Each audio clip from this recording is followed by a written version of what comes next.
بسم اللہ الرحمن الرحیم۔ احباب ذی وقار، اللہ تبارک و تعالی ہم سب کو حضور سید الاولین والآخرین خاتم الانبیاء والمرسلین صلی اللہ تعالی علیہ وسلم کی تعلیمات پہ عمل کا ذوق عطا فرمائے اور توفیق کامل عطا فرمائے۔ حدیث مقدسہ کی روشنی میں جو مہلکات کا بیان ہو رہا تھا، ان میں سے چوتھے نمبر پر آنے والی جو ہے وہ ہے اکل الربا، سود کا کھانا۔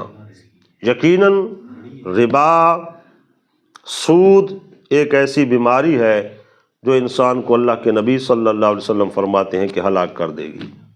اور اگر دیکھا جائے بسات افسوس کہ کثرت کے ساتھ لوگ اس کے خوگر بن جاتے ہیں، کچھ تھوڑے پرچون کے اعتبار سے اور کچھ تھوک کے اعتبار سے، کچھ کس طرح اور کچھ کس طرح، اپنی دکانداری میں، اپنی تجارت میں، حلال کی نوکری میں، حلال کے کاروبار کو وہ ربا کے ساتھ حرام اور ناجائز قرار دے دیتے ہیں، بنا دیتے ہیں ملاوٹ کرنے سے۔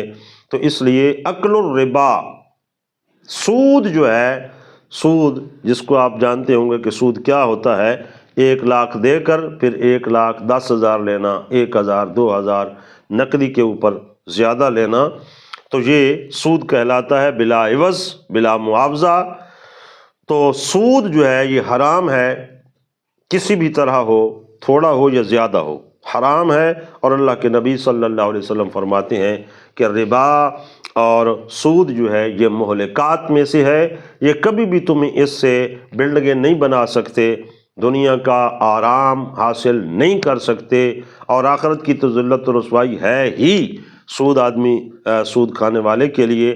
لیکن یہاں بھی وہ عزت کی زندگی نہیں جیے گا، اس لیے کہ اللہ کے نبی نے فرما دیا کہ ربا اور سود جو ہے یہ آرام دینے والا نہیں بلکہ ہلاک کر دینے والا ہے۔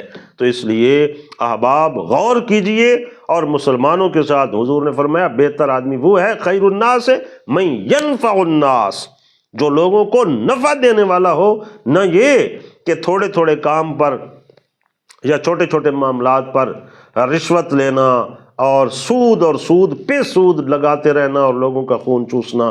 یہ زندگی چند دن کی زندگی ہے اور ختم ہو جانے والی ہے۔ اللہ تعالیٰ ان مہلکات سے ہم سب کی حفاظت فرمائے۔